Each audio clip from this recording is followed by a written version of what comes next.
And frankly, when I first saw it in our research stack for this week, I thought it had to be a typo. $250. It's a number that stops you in your tracks, doesn't it? It really does. Because according to the sources we're digging into today, I'm talking about the projections from Vinod Khosla, the strategies from Salim Ismail, that $250 figure. That's the projected future monthly cost for, well, everything. For a comprehensive living standard, yeah. We're talking rent, food, healthcare, energy, transport, the whole survival kit. Which to anyone paying rent in 2026 sounds completely insane. It sounds like science fiction. But the argument here, it's not just, wishful thinking.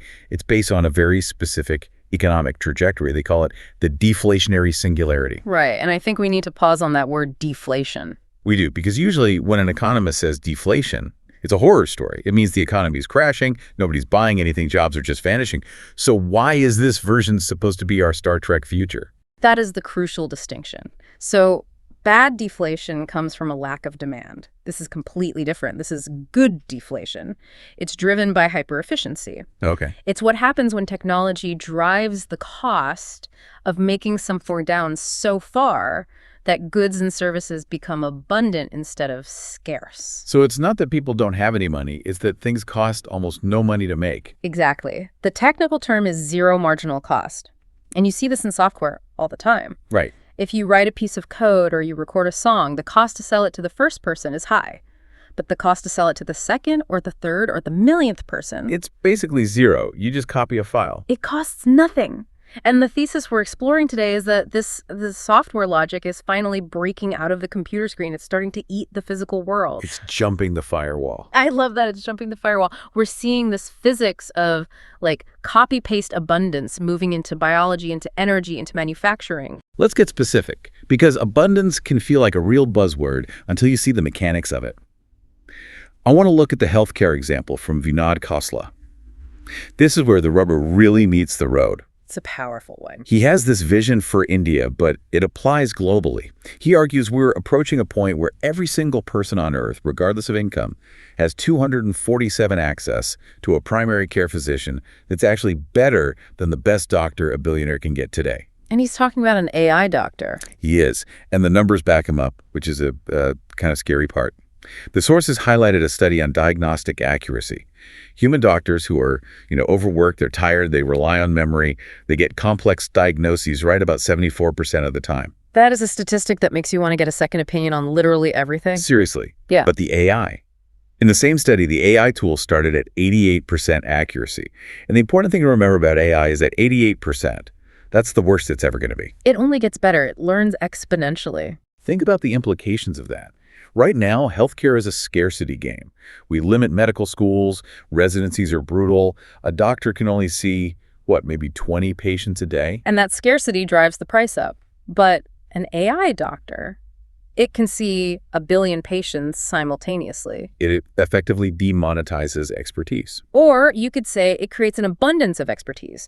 When the marginal cost of a diagnosis hits zero, healthcare stops being a luxury product. It becomes a basic utility, like air. And we're seeing a similar curve in education. The sources talked about an AI tutor model that personalizes the curriculum for each student. Yeah, this isn't just watching a YouTube video. No, it's an interactive intelligence that knows you're a visual learner or that you missed a key concept in calculus 3 years ago, and it adapts in real time. The metric they cited was fascinating. Students learning 5 times faster. It breaks the current university model. If you can master a 4-year degree's worth of knowledge in 9 months for free, the credential of a degree might still have some social value, but the economic value of the tuition just collapses. But all of this, the server farms for the AI, the automated factories, the transport, it all relies on one single master resource. Energy. None of this happens without cheap, abundant energy. This is the engine room of the whole singularity, and this is where Salim Ismail's data gets really, really aggressive. He points to solar energy capacity doubling every 22 months. It's Swanson's law. For 40 years, every time we double the global manufacturing capacity of solar cells, the price drops by 20%. And we've just been riding that curve down. We're at the point now where the cost of generating a kilowatt hour of solar is dipping below the cost of just maintaining an existing coal plant. Not building a new one, just keeping the old one running. There was a specific mention in the notes of a company called Fermi Energy. Hit a $17 billion valuation in 10 months. Now, usually when I see a number like that, I assume it's just hype. Right, another bubble. But in this context, it feels like it's signaling that the market is finally realizing the energy bottleneck is about to break. The market is pricing in the disruption. Because if you solve energy, if you make energy effectively free, you solve almost every other resource problem. Because with infinite cheap energy, you can desalinate ocean water. And if you have cheap fresh water, you solve agriculture. You solve sanitation. You wipe out half the infectious diseases on the planet. It's a domino effect that starts with a photon of light and ends with a total collapse in the cost of living. Okay, so we have the technology, we have the AI doctors, the infinite learning, the exponential energy curve. On paper, we should be walking into a golden age. But if I look out the window or, look at my bank account, it doesn't feel like the cost of living is dropping. It feels like a struggle. Exactly. And this is the friction point. Honestly, it's the most important part of this deep dive. If the tech is so good, why is life so expensive? Salim Ismail has a metaphor for this that is it's perfect. He calls it the immune system response. I love this analogy. It explains so much of the chaos we're seeing right now. It really does. If you introduce a foreign object into a biological body, even if it's a life-saving organ transplant, the white blood cells attack it. They don't know it's good, they just know it's other. It's a threat to the status quo. Our societal institutions work the exact same way. So the virus, in this case, is the exponential technology, and the white blood cells are all the legacy systems trying to kill it. And the resistance happens on 3 levels. First, you have the individual. That's your amygdala, your lizard brain. We're just wired to fear change. When people hear AI will take your job, they don't think, great, I can write poetry. They think, I'm going to starve. The fear response takes over. Yeah. Then you've got the corporate level. Large companies are built for efficiency, not for adaptability. So if you're a massive healthcare conglomerate and some startup says, hey, we can do your $5,000 diagnostic scan for $5 on a phone, you don't hug them. You try to crush them. You sue them. You buy them, and you bury the technology. And then there's the big one, the institutional level. Government, regulation. The example that really struck me here was the Texas telemedicine ban. A classic case of the immune system in action. Totally. Telemedicine is obviously better for accessibility. It's cheaper, it's faster. But the doctors' lobby in Texas fought tooth and nail to require physical visits. They weren't protecting the patients. They were protecting their billing model. They were protecting scarcity. And this brings us to what Ismail calls the messy decade. He warns that before we get to that Star Trek future, we have to survive a 10-year transition where these two systems just go to war. So the old system, the scarcity-based one, is crumbling, but it's lashing out as it dies. And the new abundance system isn't quite ready to catch everyone yet. We saw this play out perfectly with the music industry, didn't we? That was the canary in the coal mine. It's the perfect roadmap. I mean, think back to the late 90s. You bought a CD for $20. You were paying for plastic, for shipping, for store rent. Pure scarcity. Then Napster showed up. And the industry went nuclear. They sued grandmothers. They tried to legislate the technology out of existence. Now is the immune response. But here's the lesson. The immune system always loses against exponential tech in the long run. You cannot put that genie back in the bottle. We went from $20 CDs to Spotify, where you pay a subscription for access to basically the entire history of recorded music. We moved from ownership of a thing to access to a library. And the argument is that housing, transport, healthcare, they're all about to go through that exact same Napster moment. But that transition, it was chaotic. Record stores closed, labels collapsed. It was messy. And we're about to go through that same chaos for, well, everything else. Yeah. So let's assume we survive the messy decade. Let's say the white blood cells don't kill the patient. We land in this world of abundance. $250 a month living costs. Robots are doing the farming, the surgery. The question then becomes, what do we do? And this is where we have to pivot from economics to philosophy. Because if you solve survival, you trigger an existential crisis. We looked at a source called Beyond Labor, which references Bertrand Russell's famous essay, In Praise of Idleness. I've always loved Russell's take on this. He just completely challenges the foundational belief of our society, that work is inherently virtuous. Russell argues that this idea of work as virtue is a morality of slaves. It was a story invented by the relentless need for survival and, reinforced by people in power who needed a compliant workforce. What do you do? It's the first question we ask at a party. We define ourselves by our labor. So if the answer to what do you do becomes, nothing because an algorithm does it better, we have a massive identity vacuum. So what's the shift? We have to shift from being laborers to being artists. And I don't just mean everyone needs to go out and start painting watercolors. I mean treating life itself as an art form. That sounds beautiful, but let's ground it. What does that actually look like day to day? Think about the difference between shram, which is a Hindi word for toil or drudgery, and creative expression. A laborer works to exchange their time for money, just to survive. An artist works because the act of creation is the whole point. The value is experiential, not transactional. Exactly. So in this future, you might still garden or build tables or write code, but you're not doing it because if you stop, you starve. You're doing it for the joy of mastery. The source mentions Tantra culture, the refinement of the mind and spirit. Yes. If we aren't exhausted by the rat race, we suddenly have the bandwidth to explore consciousness, connection, community.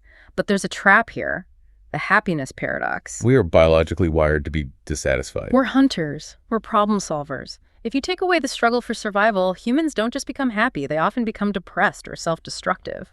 We need friction. So if the world doesn't provide the friction anymore, we have to manufacture it ourselves. We have to choose our struggles.